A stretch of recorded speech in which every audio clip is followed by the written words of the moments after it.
Thanks everyone for joining.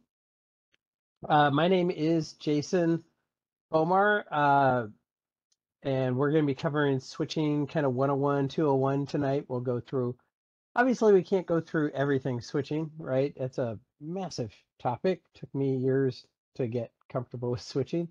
But we'll go through all the basics, right? So we'll have a quick introduction because there are a number of new faces, kind of what the Cisco user group is about. Then we'll have an overview kind of like on why we're covering switching and what within switching we're covering. Then we'll go through layer 2 kind of considerations, recommendations, architectures, designs. We'll do the same thing for layer 3. Then we'll move into security considerations. And then just a single slide on troubleshooting. We'll cover some troubleshooting actually as we go through the slides. And then conclusion, kind of like, hey, let's summarize this up, and also where would you maybe want to go next, right? So with that said, we'll go ahead and get started. So for those who might be new or maybe haven't been here in a while, the Southern California Cisco User Group was actually founded in July 1999. So we just turned 24 last month. Believe it or not, in those 24 years, we've run a meeting almost every single month. There have been a few months that we've missed, but you could probably count on two hands the number of times in 24 years that we've missed a month. It's been pretty rare. We are trying out, and I'll throw up a poll kind of in the middle of the presentation to get some feedback on a few things. But we are trying out the concept of doing 2 of these because some people really struggle to make the evening ones. Some people really struggle to make ones in the daytime. We may try doing duals for a little while. I can't promise we'll be able to carry that all the time going forward because sometimes I get other speakers and they may not have that flexibility, but we're going to try it out at least. Currently, all of our meetings are virtual. They're all on WebEx. However, we may start doing in-person events in 2024. We did in-person events for most of our 24 years. But during the pandemic, obviously that changed. And then Cisco's office, which is what we were using at the time, they were gracious enough to help us out in Glendale. They no longer have that office. So we don't really have a physical space to meet. So we're looking around to see if there is something. LA Networks has an office that's being renovated right now. It should be done at the end of this year. We may be able to meet there. Parking might get a little tricky. We don't have a lot of parking at the building itself, so you may have to find street parking and then come over, which might be a little challenging. So anyway, we are looking into it, but for the foreseeable future, we'll remain virtual. As I mentioned, I'm Jason. And I do work for LA Networks. We're a Cisco Gold VAR or Gold Partner, Gold Integrator technically. While that's true, this has always been a VAR neutral setting. I'm not pushing my products or any agenda for LA Networks. I don't have a problem with other VARs coming in and presenting. Our only ask is that it be talks by engineers for other engineers, because it's always been the heart of the message of this user group. It's just engineers trying to work with one another to all kind of get better as we kind of journey through our careers. And then while the user group is Cisco-centric, we have covered other solutions. We've covered things like DNS. I regularly, about once a year or so, do AWS networking because I do an awful lot of cloud networking in AWS.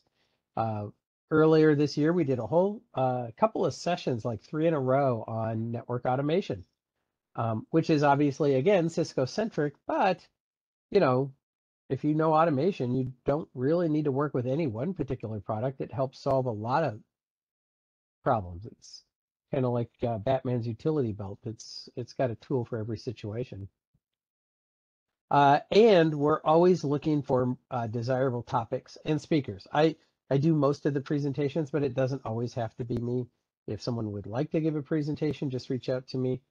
In a little while, we'll go ahead and do a poll, and I will ask for feedback on topics you might want to see. So we'll do that maybe about halfway through.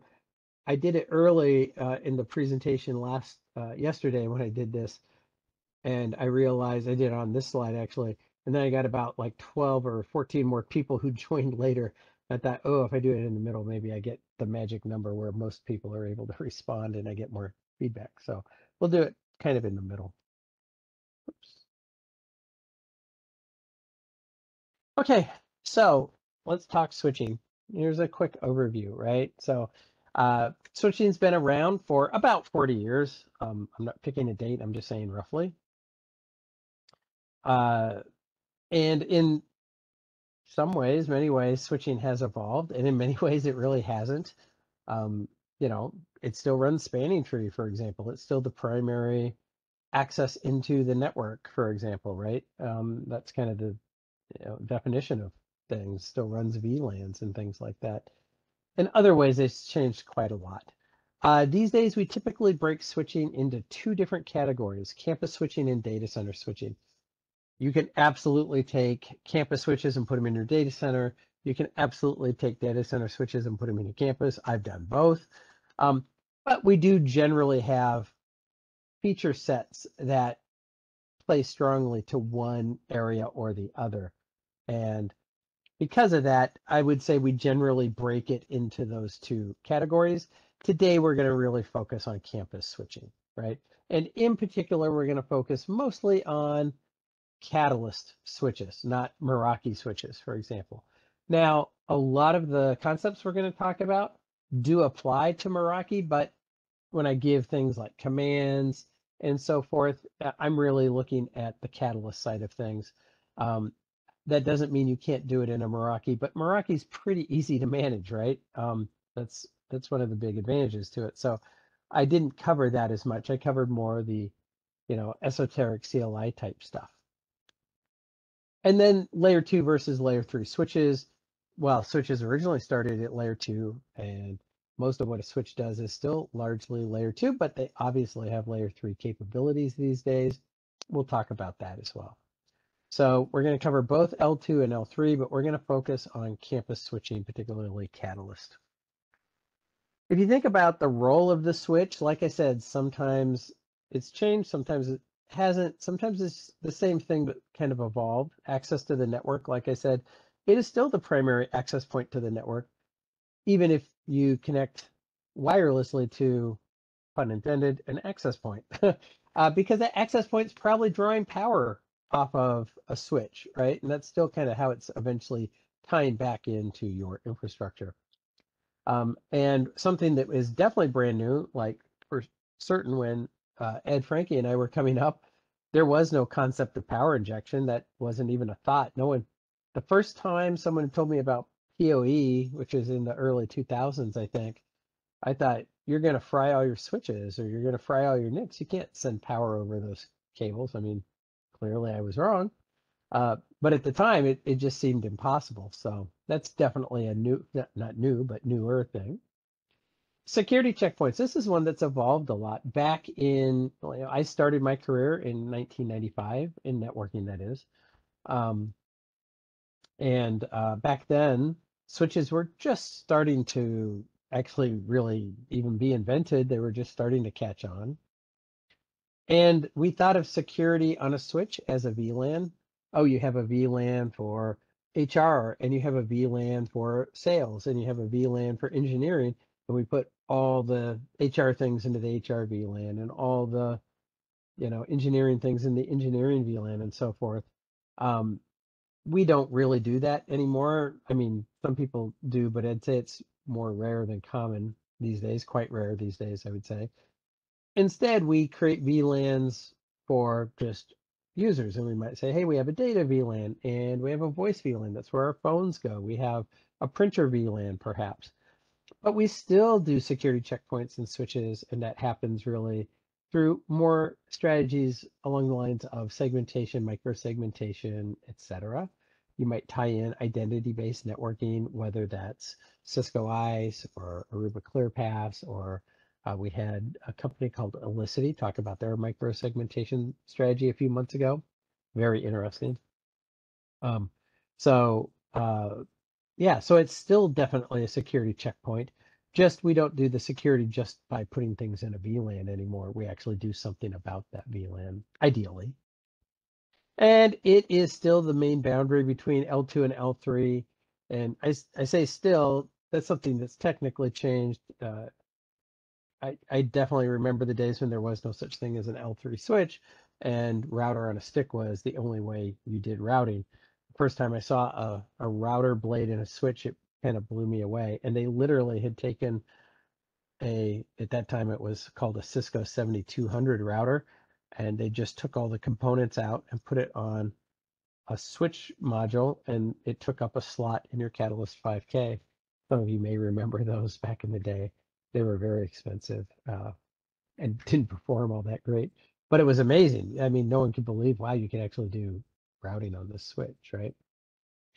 One thing to keep in mind, right? The bulk of the switch is actually at L2, like the VLANs. VLANs are only an L2 thing. The definition of a VLAN really is how far does your broadcast propagate? Because a broadcast doesn't really propagate past a router, right? I'm not saying it's impossible. What I'm saying is that generally we don't ever propagate a broadcast beyond a router. And so VLANs are really just MAC address based. And that's why we have protocols like spanning tree, which we'll talk about on the next slide. And then the L3 portions of the switch are IP address based, of course. So when we create an SVI or switched virtual interface, it routes the subnet or the prefix for the VLAN for us, but it doesn't make it an L3 VLAN. The VLAN by definition is an L2 construct. It just allows us to route the prefix so we can get to and from the VLAN appropriately. That might seem like I'm splitting hairs, but you will find that if you remember just going back to basics, you remember your OSI model and you work through those layers, your troubleshooting skills start to increase, right? By breaking it down and thinking of things modularly, right? And of course, there's no way that this presentation is comprehensive. It's just not possible in an hour and a half.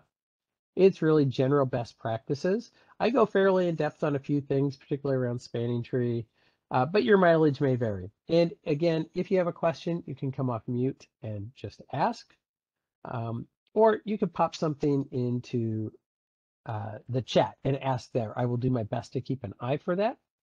I think I've got Jan on. Jan, if you could just help me maybe monitor the chat, that would be great. And let me know if I miss anything. Okay, yeah, absolutely. Thank you. Okay, so let's talk a little bit about spanning tree.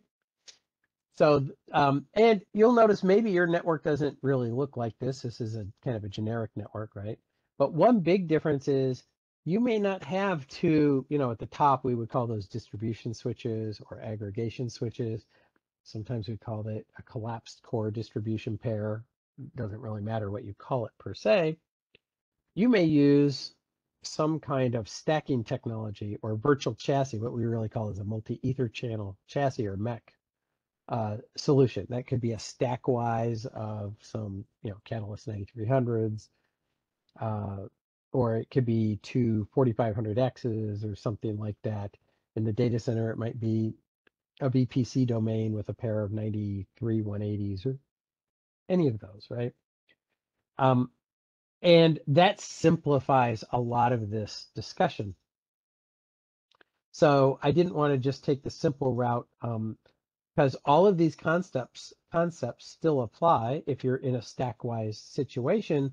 Just I don't have a backup route anymore. I'm getting my resiliency through the multi-chassis ether channel technology or the stack-wise or whatever you want to call it, right? So we're going to really focus on what if I don't do that? Like think about it this way. Maybe these are on different rows in a data center, or perhaps these are in different buildings on a campus, right? And that way I have resiliency in that if power were to be lost or cooling were to be lost in one building, it might remain in another building if they have, separate power feeds or something along those lines, right? So we're going to focus on that, but the concepts would apply even if you're in a stack-wise situation. And the number one thing I'm going to recommend is you pick a root bridge and you pick it with purpose. and then you pick a backup root bridge. And remember that these are per VLAN, and I'm going to really underline that. In Cisco parlance, spanning tree runs per VLAN. There are other vendors that also run per VLAN spanning tree. There are vendors who Cisco partners with, NetApp being one, and I think what they really do, NetApp, is they probably OEM their switches and some of their storage cabinets from Cisco. But they will absolutely run per VLAN spanning tree, just like we do in Cisco land.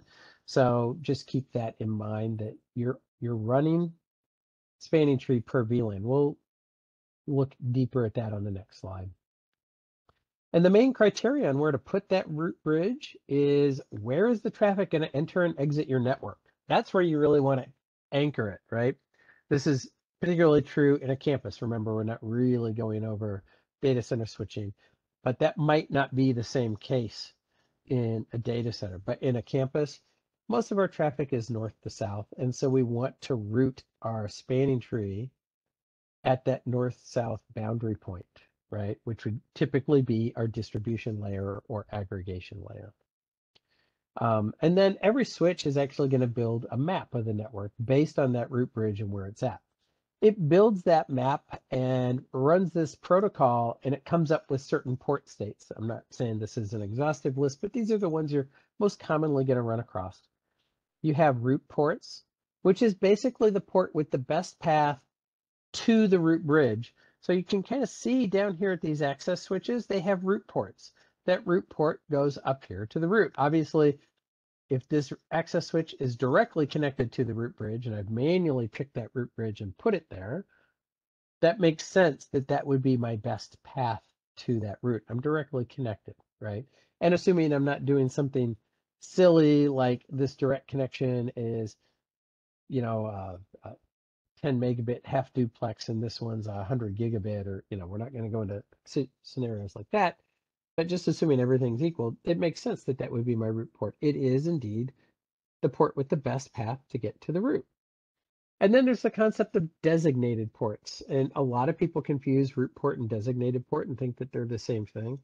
The designated port is actually the port with the best path from the root. So on your root bridge, all ports are designated ports, right? If I am the root bridge, there should be no other port in the whole network that is a better path to the root from the root's perspective than all the ports on the root itself, right? Hopefully that makes sense. And then we have blocked ports. And blocked ports are blocked specifically so that we don't have layer 2 loops. I think I saw a question maybe come up.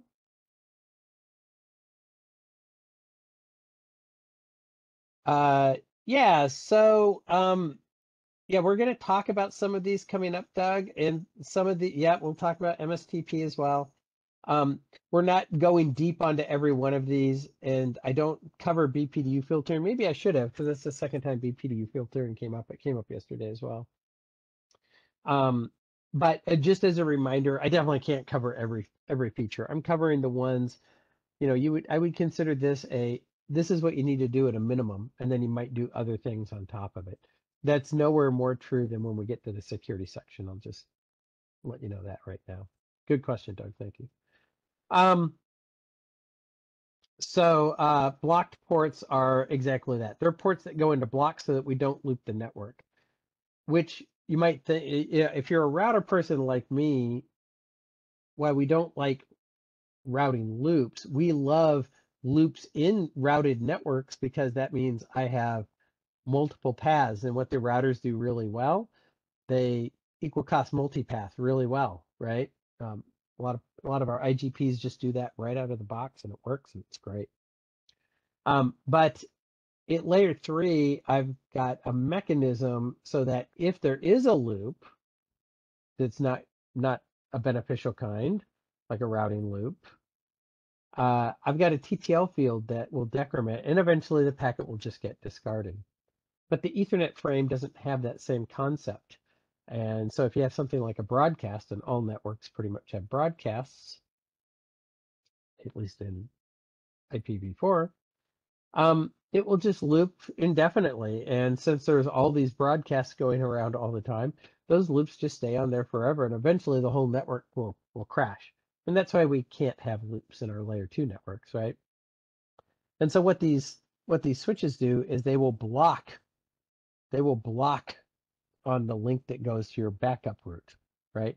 And that means if this link between my access and my route goes down, this will become a new route port, and my traffic will start going up here through the backup route, right? And if the link went down, but the route bridge came up, the backup route will take his route port on the other side, a designated port, and come out to the route bridge as well, right? So, and then when the link comes back, they'll fall back to their current status. Now, some ports inherently can't really easily loop. Those are our access ports, our southbound access ports where all these laptops are plugged in here, right? And in those, I would always recommend that you turn on spanning tree port fast. However, you always use BPDU guard on any port that you have port fast on, right? That helps protect you. That helps protect you if someone does like move a cable and loop your network, whether on purpose or on accident, doesn't matter. If you have port fast on, which I do recommend, then you should also have BPDU guard on, which I clearly also recommend. Any questions so far before we dive a little deeper on this? Okay, great. So I did mention that spanning tree kind of runs per VLAN in a Cisco network. And that means that if I have 10 VLANs, VLAN 1 through 10, I actually have 10 different spanning trees. This is not scalable, but it works out. It has a lot of benefits if you don't have tons, meaning like hundreds or thousands of VLANs, right?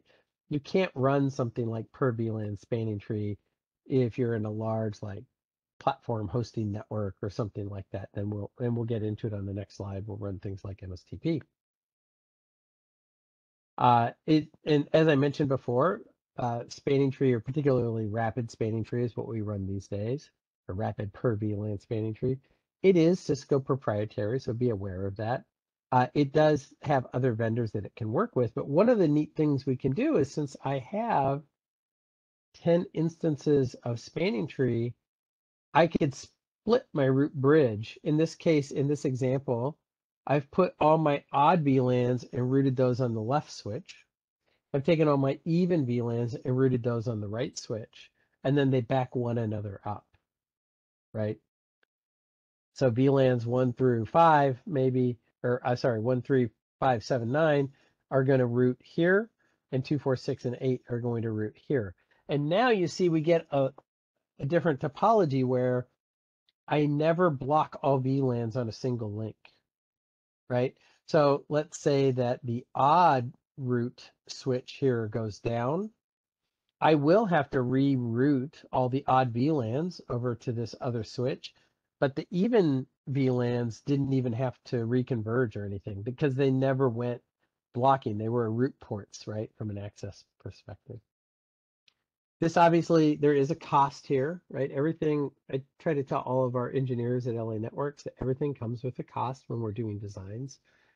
And our cost is obviously complexity. If you look at this drawing, oops, sorry. If you look at this drawing and this drawing, the second one's definitely more complicated.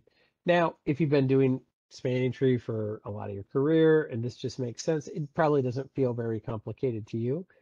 But if you try to explain it to someone who's not familiar with these concepts, I am pretty certain that they will feel like, okay, this takes a little bit for me to really wrap my head around. In the 90s, when I was first getting into switching, the whole per VLAN spanning tree thing did take me a little while to kind of wrap my head around. But once I got it, I realized, oh, that's really cool. But it does come at the cost of it doesn't scale as well if you didn't have per VLAN spanning tree. That doesn't matter much in campus networks, generally speaking, because generally speaking, we're not doing a lot of VLANs in campus networks. That's gone down. We used to do lots of them. It's gone down quite a lot. In data center networks, we have other ways of dealing with spanning tree to limit its influence on things.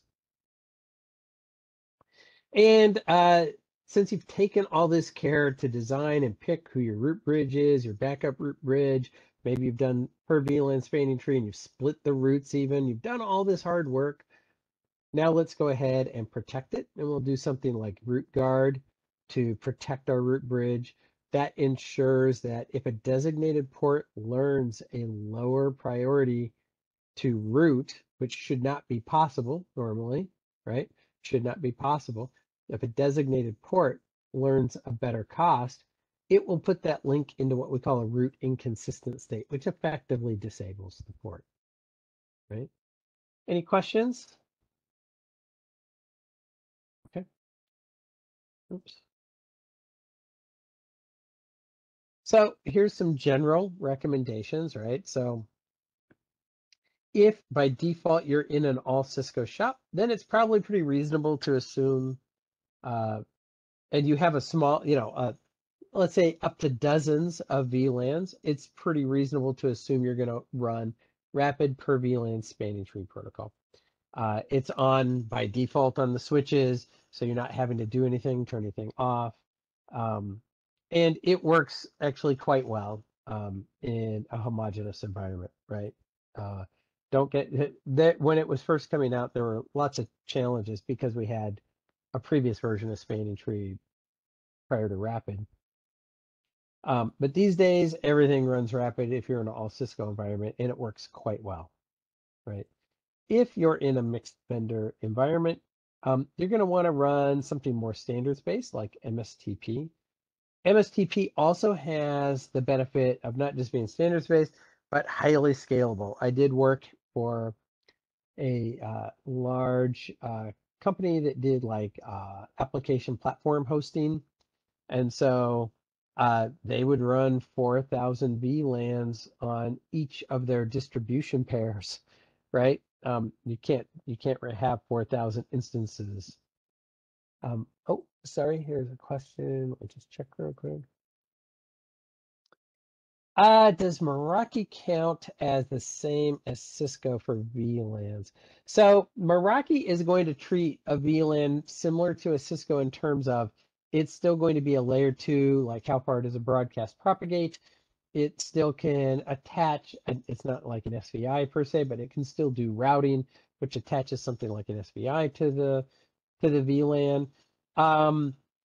I can't recall. I think Meraki's do now run rapid per VLAN spanning tree by default, but don't quote me on that, Paul. Yeah, that was the real question is, I didn't want to interrupt, but yeah, being that they're, brother and sister, basically, does it run the rapid per VLAN spanning tree, or do you have to treat it like it was a Juniper and run MSTP on it?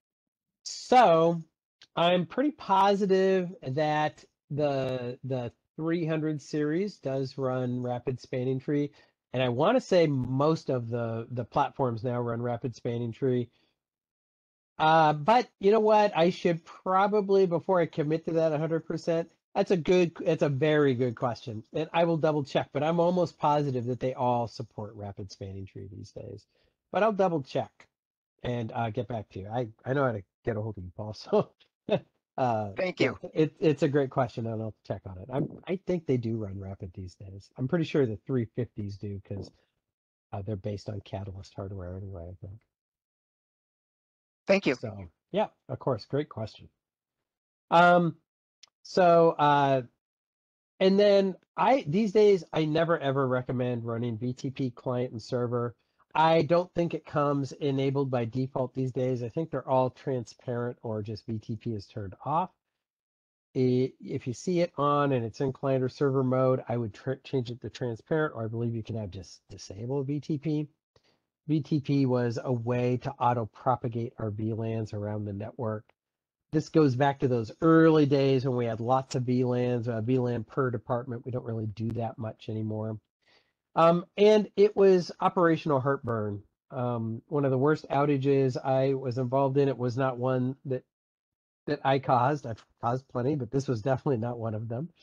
This is one I had to come in and clean up after someone else did it, but they took a VTP client that had been online in ages, for ages, and it updated the server, and that client only had VLAN 1 defined, which meant it went and updated the server, so the server wiped out all VLANs except VLAN 1, and then that propagated to the rest of the network. 1 second, there was another question that came up.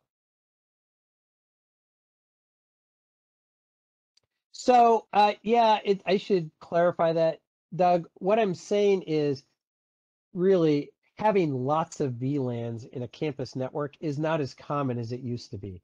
Back in definitely in the 90s, but even up into the early 2000s, it was still pretty common to do like, say, a VLAN per department or a VLAN per floor or something like that. I don't see that hardly ever anymore. Now we do VLANs much broader. We'll say like, I've got my data VLAN in a campus. I've got my voice VLAN in a campus. I have my printer VLAN in a campus. And I have my guest VLAN and maybe my management VLAN, and that's about it. Whereas in the 90s and the early 2000s, you might have 10, 15 VLANs. These days, I tend to see closer to like 5 to 6 VLANs. That's what I really mean by that. From a VTP perspective, yeah, I mean, you can do as you wish, of course, in your own network. I generally recommend do not run client server VTP. I just see it as operational heartburn. Thanks for the clarification. As I mentioned before, access ports should all have port fast and BPDU guard configured on them for speedy utilization and protection. I'll get to your question in just a second, Justin. And then for UDLD, if these uplinks, for example, between your access switches and your distribution switches are fiber, you should run UDLD on them. UDLD should probably run on all fiber ports. It stands for unidirectional link detection. I had this really help get me out of a rough situation once. Fiber, unlike copper, fiber is just 2 pairs of glass going in different directions. And so you've kind of got a transmit and a receive, and it's possible that one piece of glass stops sending its light and the other piece does. And then you end up in this kind of quasi failed state, which is the worst way to fail, is when something's half up and half down, because it means that the network sometimes doesn't understand, oh, this is just down, I just need to fail over. And UDLD gets that, takes care of that for us, right? So UDLD says, oh, you know what? I'm only sending light in one direction. It's not coming back the other direction. Let me just fail the link, and then I'll come over gracefully to my backup. And lastly, on this slide, we cannot delete VLAN 1. But VLAN 1 is an admin VLAN. It's not meant for user traffic. So as such, you should never put user traffic in VLAN 1, right? It has to run on your network, all sorts of protocols like CDP and the BPDUs and DTP and stuff, they all run in VLAN 1. So VLAN 1 is required, but you shouldn't put user traffic in there. You shouldn't be routing it. You shouldn't put your phones or your laptops or anything else in it. Let me come real quick and answer some questions that came in. How large of an IP space? I don't know if I understand the question, Justin. What do you mean by how So large? if you're doing one VLAN for the campus, what's slash I'm not. how big can you go for the broadcast? Yeah. So yeah, not that big.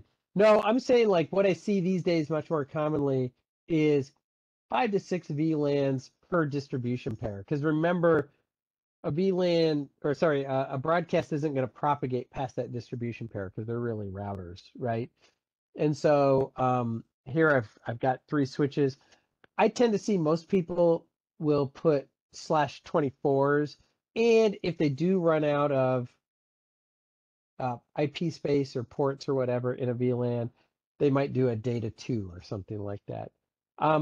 That being said, there is definitely a different school of thought in this. You can see this if you take a look. We're definitely not going to deep dive in this today. We'll go down a real rabbit hole. But if you take a look at technologies like SDA, they tend to go with very large VLANs.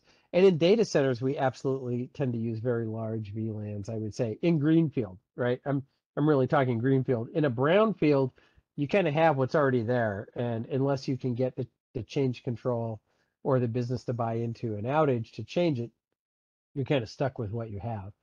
But if I was doing like greenfield, I typically see 5 to 6 VLANs, I'd say is pretty common per distribution pair in a campus network. Totally different in a data center.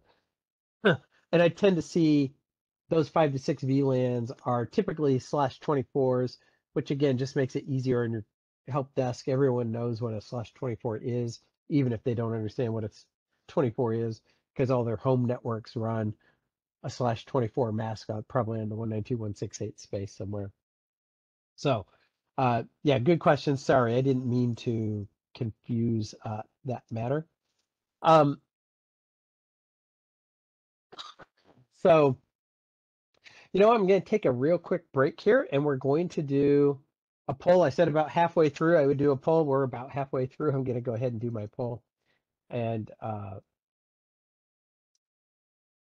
let me just set this up real quick.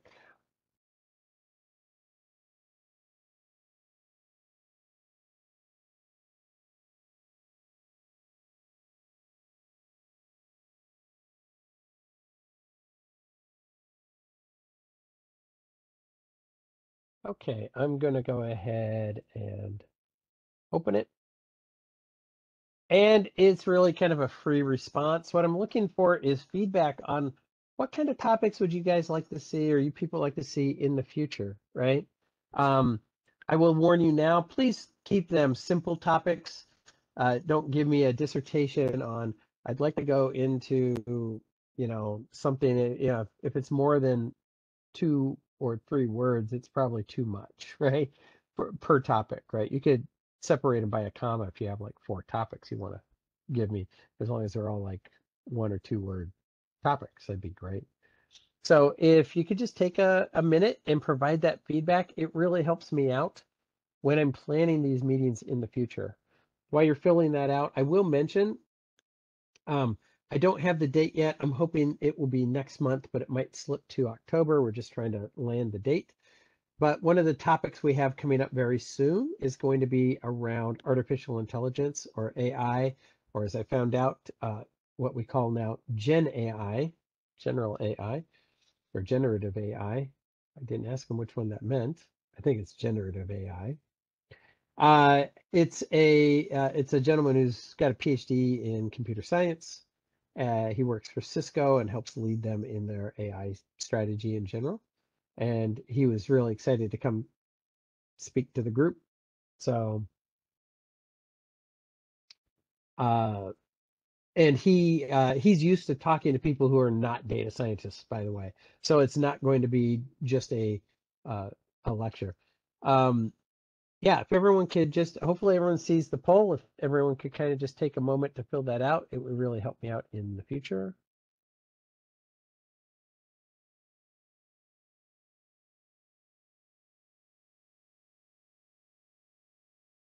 Look, we got a few people still filling it out. That's great. I'm going to close it in a couple of minutes. So any feedback people can give me, I do appreciate. It helps me out quite a lot.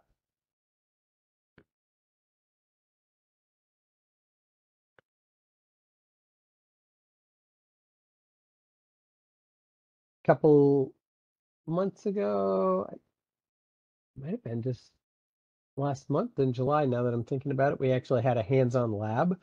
If things like hands-on things are of interest to you, let us know. Those take a lot more planning, but I love doing hands-on labs. I still do labs every week. So it's takes a lot of planning, but oh, someone doesn't see the form. Are other people having a problem seeing the poll that I put up?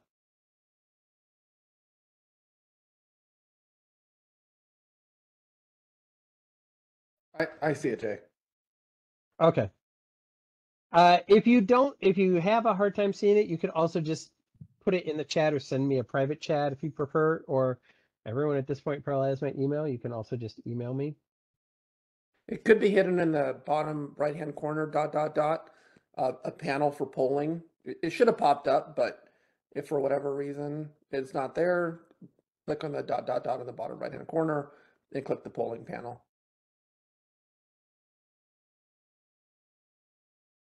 Okay, yeah, they found it. Thank you. Okay, it's going to close in about a minute, so finish up your responses if you're typing those in.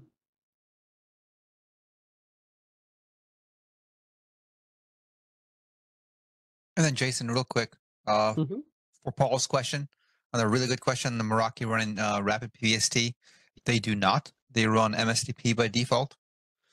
So Rapid PST is just a Catalyst and Nexus protocol. And that's true even for the new 390s, which are really just a 9300 in sheep's clothing. Oh, it was 390s. I'm sorry, I said 350s, I think, before. I thought for sure those would run Rapid. I did as well, yeah. Okay. So I think you were correct in that a 350 may have been based on a Catalyst or something like that, but maybe they just didn't port it over in the OS.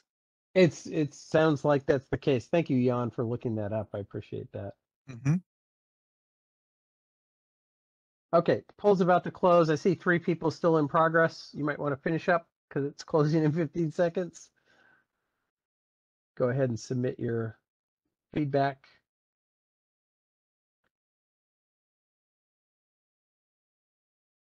Okay.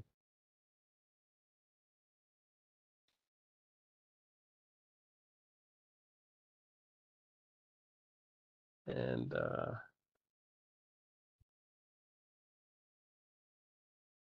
okay, thank you, everyone. I do appreciate people taking the time. I'll review this. It helps me, like I said, it helps me a lot for planning future sessions, which is more challenging than you might think. I also got I got a few chats on some ideas for topics. Thank you very much for those.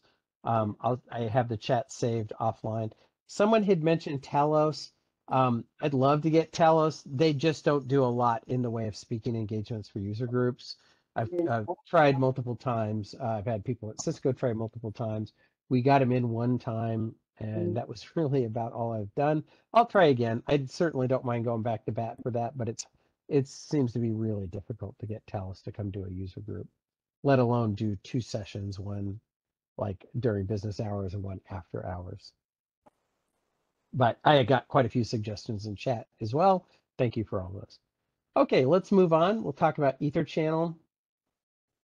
And this is really pretty straightforward. Ether Channel is really this ability to bind multiple physical links into a single logical link. And why would you want to do that? Well, it provides you greater redundancy and it allows you more aggregate bandwidth by load balancing across the links in the bundle. Spanning tree will treat it as a single link. So normally, if I just had 2 links that are not Ether channeled going from this access switch up to the root switch, one of them would go into blocking mode because it would be a potential loop. However, when I bundle them, Because finally goes to a planet. I've been asking for this. When I bundle them, they act as just a single link. It's no longer 2 links, but 1.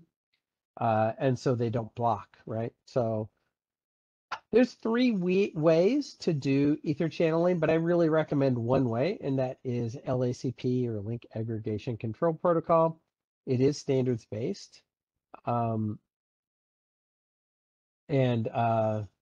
Yes, everyone should thank Noah if you're into that AI topic. He was the one who had actually, well, actually 2 people reached out to me, but Noah was definitely the more verbose of the 2.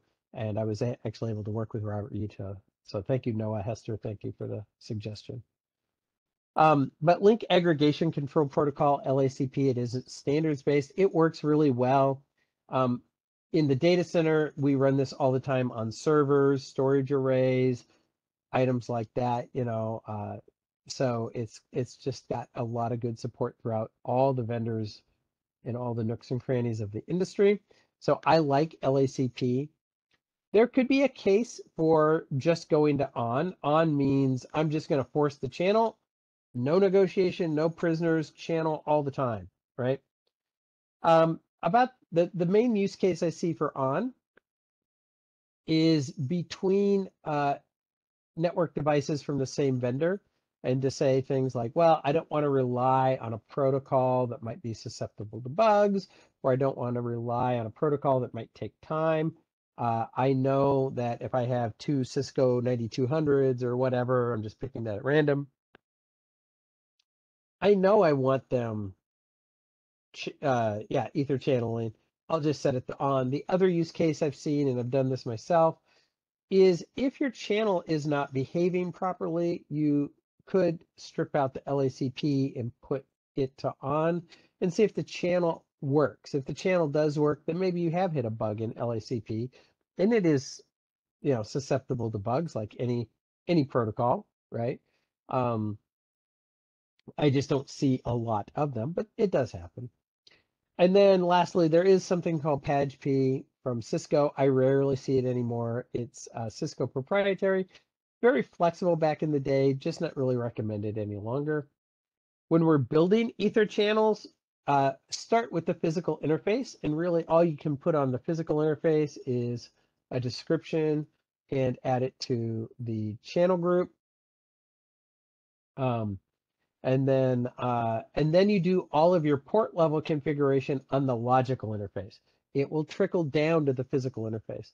You don't want to configure all the port settings on the physical interface, because you have that possibility then of having a misconfiguration or an inconsistent configuration between the two ports involved, right?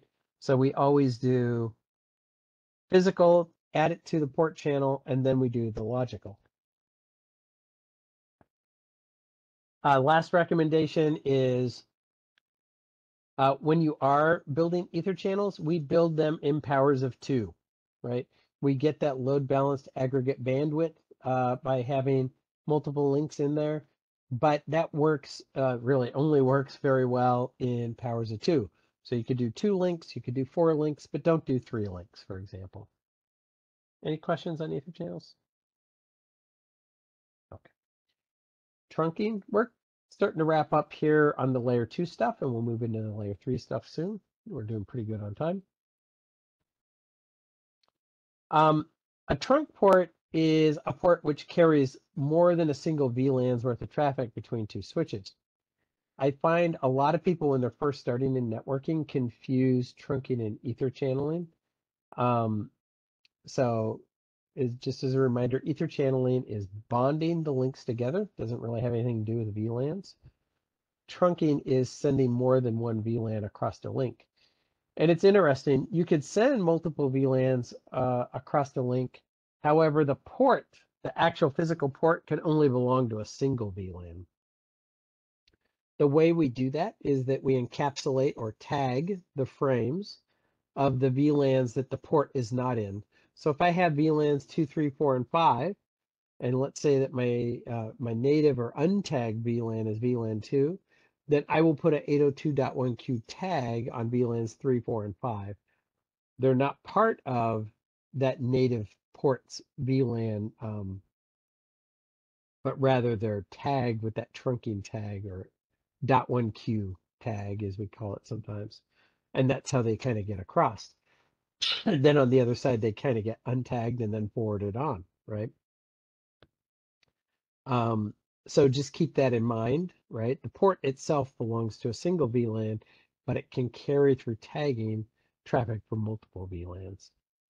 We typically will, in campuses, we will typically only trunk between switches.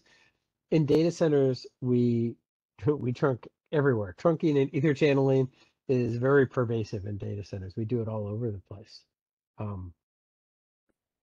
mentioned the concept of native VLAN. Native VLAN is the VLAN that is untagged. It's not tagged, right? It's the VLAN that's actually configured on the port.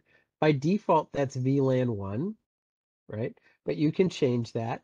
It does need to match, though. If these two switches are going to have a native VLAN or untagged VLAN, VLAN 2, they both need to agree. Both ends need to agree that my native VLAN is 2, right? And trunking can be configured with ether channel. They are compatible, right? But they do different things. Ether channel is binding your links together into a logical link, and trunking is then sending multiple VLANs worth of traffic across, say, that logical link. We'll move into routing, and we'll start with just some general ideas. I personally prefer dynamic routing over static in pretty much every case. It's pretty rare I ever use static routes. If I can avoid it, I prefer dynamic routes. Your mileage may vary. And some of the recommendations I have in future slides are going to assume that you have dynamic routing. Is why I kind of bring that up. And then if I'm doing routing on a switch, or really if I'm doing a routing on any device, period, I like to put a loopback on that device for all the normal reasons I would put a loopback on a device, right? It allows me to source all my management traffic from a single IP address. It gives me a single IP address to manage the device from. I could tie that IP address to the DNS entry for that particular device, so I don't have to remember IPs, and so forth, right? So general recommendations there. One question might be, where will the layer 3 boundary be? These days, it's usually at the aggregation layer or the distribution layer up there at the top. I'd say that's 80%, maybe even 90% of the designs and campuses I see these days. There was a time where L3 way down to the access sort of became popular in the early mid-2000s. Mostly because it allowed greater granularity around your QoS, and some security technologies were easier to implement at that L3 boundary. However, it does add some complexity because things like DHCP scopes go up dramatically, right? So Justin asked a great question earlier about how many IP addresses if I have a small number of VLANs. Well, now think about if I've got 5 VLANs per IDF closet, right? That means if I have 3 IDFs, I have 15 DHCP scopes, right? I've got, now they don't have to be a big VLANs. You should make them summarizable probably. You might wonder, why would you even bother doing that, right? It's because L3 still converges much, much faster than L2. If you go back to the spanning tree slides and you see how complicated we have to get to do things like split our root bridges and worry about blocked links, and spanning tree converges in seconds. It could take 5 seconds or so. It could take more than that, but 5 seconds is pretty reasonable for spanning tree. If I take something like EIGRP and I don't even tweak it, I just turn it on, that'll converge sub-second, right? And I'm not even tweaking it. I can tweak my spanning tree, but I'm still going to be in the second range. Whereas if I tweak something like EIGRP or OSPF, I can get down to about 100 milliseconds. That's so fast that it's just undetectable, right? I did a pretty cool L3 access design for a company back in the mid-2000s, and we had to get sniffers out to test the failover because it was happening so fast, usually between 90 and 110 milliseconds. So it does have that advantage, but it does come with a lot of complexity for things like DHCP scopes and the like. And some of your apps may not support it because now I have a hard L3 boundary at every IDF, right? Your mileage could vary there. So what else do we need to consider at layer 3? Well, we need to worry about our first hop redundancy protocol, right? I use HSRP typically, but it's the same with VRRP or gateway load balancing or whatever protocol you kind of want to use. I'm just going to probably refer to it as HSRP. And it's pretty straightforward. We really want to line up our active gateway in HSRP with our root bridge, right? So you can kind of see if the bridge on the left or the switch on the left is the root for all the odd VLANs, I'm going to make it HSRP active for all the odd VLANs. If the switch on the right is root, spanning tree root for all the even VLANs, I'm going to make it HSRP active for all the even VLANs, and then they will back one another up. Now, again, if you're doing something like stacking in your core or in your distribution, this simplifies a lot. I don't have a backup route. I get my resiliency through the stack. I don't run HSRP because, again, I get my resiliency through the stack, right? So a lot of advantages to doing the stacking. Again, every decision does come with some pros and cons, and there can be some definite cons to stacking. But it does greatly simplify some of your network management, right? So it's just something you need to kind of think through. You'll notice that in the drawing, I'm not routing VLAN 1. I mentioned earlier, we don't route. That was a correction on the slide, actually. I went through it internally, and a couple of people pointed out, I thought we said we don't put production traffic in VLAN 1. I was like, oh, you're right. So I made sure to call that out. We don't route VLAN 1, so I don't even have an SVI for VLAN 1. One thing to be aware of is this whole idea of splitting your odd and even route and your HSRP active to follow that odd and even route. And it doesn't have to be odd or even. I picked that at random because I've done it for years. You could also do VLAN ranges 1 through 5 and 6 through 10 or something like that. But that is a manual load balancing. There is no guarantee that I have about a 50-50 split between my odd and my even VLANs from a traffic perspective. But it's better than doing no load balancing whatsoever, right? So while it's manual, it's better than not doing anything, I would say. Any questions before we move on?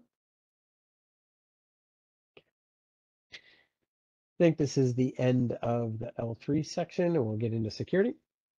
Routing adjacencies. This is one I still run into quite a lot, actually. And it's this concept of maybe I have, like in this example, I have 10 VLANs and I'm running OSPF or EIGRP. How many routing adjacencies do you have if you don't do anything? Well, you have 10 routing adjacencies when I add them all into OSPF, right? I'm gonna, assuming we're routing VLAN 1, I guess 9 because we'll do 2 through 10 or something. But I'll form an adjacency for VLAN 2 and 3 and 4, ... all the way up to 10. All that does is take memory and CPU, right? And it gets really confusing then operationally when you have to troubleshoot those things. So I would recommend you pick a dedicated VLAN for your routing adjacency, and then the rest of your networks are going to be passive interfaces, right? So me personally, I tend to pick a dedicated VLAN that doesn't even ever appear anywhere than on these two switches. I don't know, VLAN 300 or something, and it's only on these two switches, and the only thing it's used is to hold the routing adjacency between them. I'll assign it something out of an admin range like a /30 IP address, and I'll form my adjacency over there. That's just really because that's how I learned to do it way back in the day. It works just as well if you say, the lowest VLAN number, VLAN 2, I'll form my adjacency across that. That will work just as well. But regardless, you want to make the rest of your VLANs passive from a routing protocol perspective so that we just don't eat up all those resources. Does that make sense? Okay. So we're going to get into security. Nowhere is it more true than here that these are just general recommendations. Don't take this as gospel that if you do all these things, suddenly your switches are super secure and you can't be breached, right? We can all be breached. I love this little graphic. You can install all these things. It takes one human error to undo all that work, right? One person to hold open a door for someone thinking that they're being very friendly, and now you just let someone in, and maybe they sit at a cubicle and you don't have any identity-based access, and they plug in and get on or whatever. So our table stakes, the things we're going to do before we even configure any specific switching things, all of these are really true whether I'm on a switch, a router, anything in your network, really, right? We're going to use AAA, and we're going to be sure to check those logs so that we know who is doing what and when they did it on our devices. We're going to use secrets, not passwords, and then we're going to make them non-trivial, right? It always drives me a little nuts when I see someone took the time to put on secrets and then their secret is just password, right? It's like saying password is password. That didn't help. You know, make it a secret and then make it non-trivial. I'm not saying it needs to be 30 characters and but don't make it easy for people. We're always going to use SSH and not Telnet to manage our switches. We're always going to use a secure file transfer protocol like SCP and not something wide open like FTP. We're going to disable all the unused services, things like HTTP, HTTPS, etc. Now, of course, if you do manage your switches through a web GUI, you can keep that enabled. I'm just saying disable the ones you don't use. But if you're going to manage them through a web browser, please disable HTTP and use HTTPS and install a certificate. We're going to lock down management access. How that looks for you might differ. You know, I would say at a minimum, you want to only allow IP addresses from your internal IP space. Maybe that's 10/8, maybe that's 10.1.1.0/24. Even better would be if you have access to things like jump hosts. You have maybe 3 jump hosts, just put those 3/32s in, and that's the only one who can manage your network. And again, this is not a comprehensive list. It's really just an overview. These are your table stakes. These are the things you do on this slide to all the devices in your network. You don't even consider them security. This is just part of your golden template, right? Now let's talk about specific security features. The first one we're going to talk about is DHCP snooping. And this is basically a feature to stop rogue or unauthorized DHCP servers from handing out IP addresses. I've seen unauthorized DHCP servers several times. I don't want to say many, but several times. Usually someone is not doing it to be malicious in any way. It's more along the lines of someone brought in a wireless access point that happens to have an automatic DHCP server configured on it. And because the company maybe didn't allow wireless in a particular area or something, and they thought, wow, wireless is so much more convenient, they just bring something in. And then all of a sudden it starts handing out IP addresses to everyone, right? But it could just as easily be a rogue DHCP server. It really doesn't matter because it's all dealt with the same way. In DHCP snooping, we use the concept of trusted and untrusted ports. And on this feature, on the next 2 features, really, if you take nothing else away, take this away. All ports, when you turn these features on, all ports are implicitly untrusted. You have to manually go in and explicitly trust the ports you want to trust, right? And the concept is fairly simple. If you're like a DHCP server and you're allowed to do server responses, like offers, like DHCP offers and so forth, then you're a trusted port. And if you need to forward that traffic, you're a trusted port, right? Or I should say, really, yeah, if you're allowed to forward that traffic, you're a trusted port. Receiving, though, if you shouldn't receive things like DHCP offers, then you're an untrusted port. And again, all ports are untrusted implicitly. You have to go in and manually trust the ports. So here you can see, like, obviously this is a trusted port because he's going to receive DHCP server traffic. This has to be a trusted port because he's going to receive it. And these have to be trusted ports because they're going to receive it. However, all these red ports, they're never trusted, right? Because I shouldn't see a DHCP offer, for example, coming this direction, right? I shouldn't see a DHCP offer coming this direction. Those are untrusted ports. And it's really kind of that simple. It then takes a look at all those DHCP packets and transactions, and it starts building a database called the binding database to track all the different assignments and traffic. If unauthorized traffic is detected, there's multiple actions you might take. It could go anywhere from just dropping the traffic to shutting down the port. You should be aware it does not always play nicely with VoIP systems that need DHCP options. We'll talk about that on this next slide. Oops, sorry. So to turn it on, we just enable it globally, and then we go in and we explicitly trust the ports we need to trust, right? We don't ever have to untrust a port. All ports are automatically untrusted. And I want to go and I want to trust those ports before the next command. Because the next command says, what VLANs am I going to do snooping for? Which VLANs do I want to protect? When I do that, if I didn't already trust ports, I've just broken DHCP for my network, which generally leads to a bad day. We don't want to do that. I mentioned that option 82.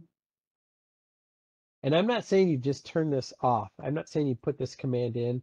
You really need to work with your voice provider to figure out whether or not it supports DHCP snooping. And although I think Cisco might be the first vendor I ever heard of doing DHCP snooping on their switches, multiple vendors have it now. It's not an uncommon technology any longer. So it's a pretty well-known feature to support things like DHCP options for voice systems or other systems as well. It doesn't have to just be voice. And it's well known that DHCP snooping in general might not work well with that. So you can work with your application provider to figure out whether or not you need to disable the optional information snooping. And I will send the slides to everyone who RSVP'd, by the way, and I do have links in here. DHCP snooping goes a lot deeper than just this. And so I have a link so you can read the whole kind of white paper on how to do DHCP snooping. The next one is dynamic ARP inspection. It's actually built on top of DHCP snooping typically. ARP is a protocol, obviously, that's used to map IP addresses over to MAC addresses on a local network. But it is quite vulnerable as a protocol. It's vulnerable to things like ARP spoofing and poisoning, ARP flooding, and so forth. Dynamic ARP inspection can help protect you from these types of attacks. It does it by looking at the ARP traffic and kind of cross-checking it with what it knows from the DHCP snooping binding table. And if it sees someone do, for example, like a gratuitous ARP that is not one of my configured gateways that's trusted, then I'm going to take some action, drop the packets at a minimum, shut down the port at a maximum, right? So, and it's very similar. The main difference, it still uses trusted and untrusted ports in the exact same way. Just instead of this being DHCP based, it's really gateway based. So in this network, if my gateways are all up on my root bridges, and I've got my HSRP all set up over there, they will respond to ARPs. They will send out gratuitous ARPs and things like that. Those are allowed. That's why these ports down here are all trusted. They should get gratuitous ARPs from these links up here. That's why these ports down here are all untrusted. They should not be getting gratuitous ARPs or things like that, or flooding, right? If I see that sort of thing, I can shut that down. Any questions on DHCP snooping or dynamic ARP inspection? Okay, we'll keep going. You configure it in a very similar way, right? Just remember that we're going to need to set up our trust ports. And again, I do have a link, and I'll send out the slides to everyone after, whether you attended or not, whether someone attended or not. If you RSVP, I'll send out the slides to people. And you can read about all the caveats. One of the things is you might think, oh, well, what if I don't have DHCP because it said it was required to have DHCP snooping, or what if I don't want to turn on DHCP snooping? I've never done it, but I've read that you can use dynamic ARP inspection without the DHCP snooping binding database. I didn't bother covering it here, but I believe that they have at this link, they have a section that does talk about how to do that if you have like no DHCP services. I haven't worked in a network that has had DHCP in ages, so. Okay, final haul, we're almost done. Troubleshooting steps. I'm not going to spend a ton of time on this, but there are some ideas here, right? If you're doing interface-based troubleshooting, some of my favorite commands are things like show interfaces counters errors. So I just see what are all the errors on my different interfaces on a switch. Show UDLD interface. Like I said, UDLD really got me out of a jam one time. Show interface trunk. That'll show you not just the interfaces that have trunks configured, but what VLANs are configured to go on that trunk, and perhaps more importantly, what VLANs are actively being trunked on that interface, right? You may think like, oh yeah, of course it's working. And then you may take a look at that command and realize, oh, for some reason, that VLAN is not trunking there the way I thought it was. Show ether channel summary. If you're having problems with your ether channels, this is a great command. It has a bunch of codes built right into the command that'll say like, if an ether channel's down, why it didn't come up. Spanning tree. In no particular, well, in a particular order. I didn't type them in any particular order. Probably my favorite command is show span tree blocked for blocked ports. It shows me not just is the port I expected to be blocking in blocking mode. I hope so. Also, am I blocking on a port I didn't expect to be blocking on? I hope not, right? So I use that command quite often to see like maybe something's gone on. Maybe a link failed. Maybe someone looped something without knowing it. And so that show spanning tree block ports command can come in handy when you're troubleshooting spanning tree. Probably my next favorite command is show spanning tree summary. Show spanning tree details are a phenomenal command. It has so much information, but it is a detailed command. There is a lot of information. So I always start at summary, and if I don't find what I'm looking for, I'll go into detail. Or if I'm working with TAC, a lot of times TAC wants the detail. Some of the commands for those security features we were looking at, right? Show IP, DHCP, snooping, binding. That'll take a look at that binding table. Snooping statistics to try to figure out what do my DHCP snooping statistics look like? What kind of violation rate do I have, etc. Show IP ARP inspection log to take a look at the different ARP, gratuitous ARPs and ARP rates and so forth. Good commands there. But what happens if your problem doesn't neatly fall into one of these? It might be that one of these commands is going to help you a lot, but it might be that the problem gets called in such a way that you don't know where to start. Well, I've covered troubleshooting in this meeting before in the past. It's a really difficult topic to try to teach, to be honest with you, but I see the value. However, if in doubt, I always recommend go back to working the layers of the OSI model. Start with the physical and then work your way up. Don't start troubleshooting ARP or session control or flow control or something like that if you haven't verified that I've got a link light, right? Start at layer 1. Once that's cleared, then move to layer 2. Once that's cleared, then move to layer 3. Once that's cleared, move to layer 4. Once that's cleared, go to the application team. They did something wrong, right? I joke, but only kind of. And another troubleshooting tip, had a call earlier this week with someone and they were a little surprised when I mentioned this, but always have good documentation. I talk a lot about operationally, I talk about the 2 a.m. test. Is your design going to pass the 2 a.m. test? Meaning if you call a network engineer at 2 a.m. and they get woken up, can they easily troubleshoot this? And one of the biggest steps is, do you have good documentation, right? Can I pull up a topology and take it in at 2 a.m. and say like, okay, yeah, I get it. The Shanghai office is connected like this. Here's my IPs. Here's, my circuit IDs, whatever. I'm not sure what we're troubleshooting, but I'm just saying having good documentation is half the battle. You always want good documentation. It makes troubleshooting go so much smoother.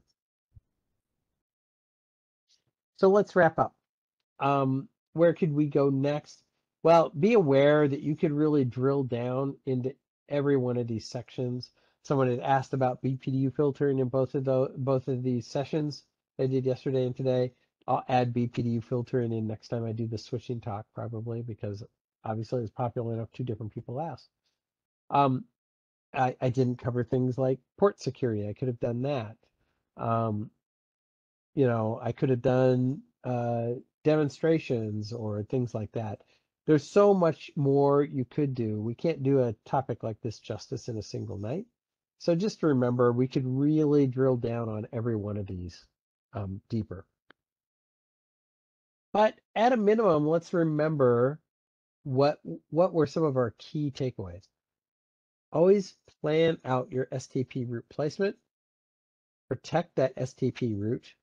Align your first hop protocol with your STP route, and follow all of our minimal security guidelines. Things like SSH, not Telnet, AAA, you know, DHCP snooping, dynamic ARP inspection, those sorts of things. Those are all minimums, right? That's our minimal security. So we can go way beyond that. That's great. But we want to do all those things at least. Okay. That's our presentation tonight. I am going to stop sharing. Need help? Call our cybersecurity team and book a consultation with us today.